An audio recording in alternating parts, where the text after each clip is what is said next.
যে লড়াইটা আপনারা করেছেন গত 1 বছর ধরে, সেটার লড়াইয়ের আমরা ফলাফল পেয়েছি এবং আমরা একটা আদেশ পেয়েছি যেখানে আমরা দেখতে পাচ্ছি যে কারাবন্দীরা খুব শীঘ্রই মুক্তি পাবেন এবং সেই সাথে আমরা কারাবন্দীরা আসবেন কবে বাংলাদেশে সেটার জন্য প্রতীক্ষা করছি এবং তাদেরকে আমরা আনন্দ ভরে দুবাহু খুলে তাদেরকে গ্রহণ করব।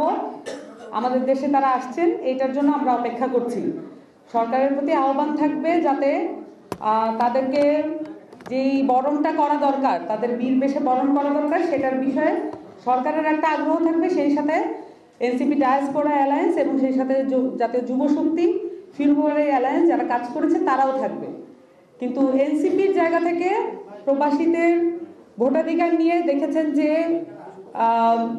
যেখানে ঐকমত্য কমিশনে যে আলাপচারিতা ছিল, সেখানে এই যে প্রবাসীদের ভোটাধিকার নিয়ে এনসিপির যে সোচ্চার ভূমিকা, সেটার কারণে আমরা বাংলাদেশের প্রথম প্রবাসীদের ভোটাধিকার পেতে যাচ্ছি। প্রবাসীদের নানান রকমের নাগরিক মর্যাদা এবং তাদের এই দেশে থাকা যে পরিবারগুলো, তাদের নিরাপত্তা নিশ্চিত করা এবং এমবাসি সহ সরকারের এই পরিবারগুলোর যাতে অবাধ চলাচল থাকে এবং অসুবিধা যদি থাকে সেটা যাতে তারা প্রেজেন্ট করতে পারে সরকারের কাছে, সেরকম সুযোগ সুবিধা আসলে থাকা দরকার। এই যে বিষয়টা মানে প্রবাসীরা যখন এই কারাবন্দী যে বিষয়টা, এটাকে ডিল করতে গিয়ে আমরা দেখেছি সরকারের সাথে রাষ্ট্রের সাথে নাগরিকদের যে দূরত্ব, এটাই এনসিপি দেখেছে এবং এনসিপির পক্ষ থেকে যারা ডিল করেছেন তারা প্রত্যক্ষ করেছেন এবং তারা মানে যারা কারাবন্দীদের পরিবারগুলো, তারা অনেক সময়ই দেখা গেছে যে অসহযোগিতার জায়গাটা পেয়েছেন। আমরা চাই রাষ্ট্র এবং সরকার তাদের যে প্রতিষ্ঠানগুলো সেগুলো নাগরিকদের কাছে অ্যাক্সেসেবল হবে এবং নাগরিকরা সেখানে নিজেদের যে চাওয়া এবং অধিকার সেগুলো বাস্তবায়ন করতে তারা যেতে পারবে। সেই কাজগুলো এনসিপি করতে চায়। আমি এনসিপির যে ডায়াসপোরা অ্যালায়েন্স তাদেরকে বিশেষভাবে ধন্যবাদ দিব।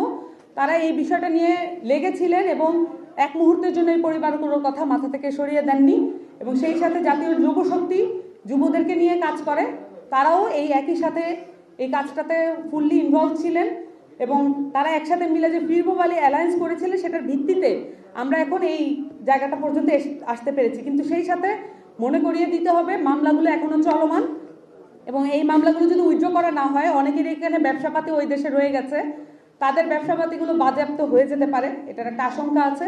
সো দ্রুততম সময় যাতে মামলাগুলো তুলে নেওয়া হয় এবং এই যে পরিবারগুলো তাদের যাতে একটা ব্যবস্থা করা হয়, বিশেষত যে কারাবন্দী শহীদ হয়েছেন তার পরিবারের দায়িত্ব মানে সব আগে নিতে হবে।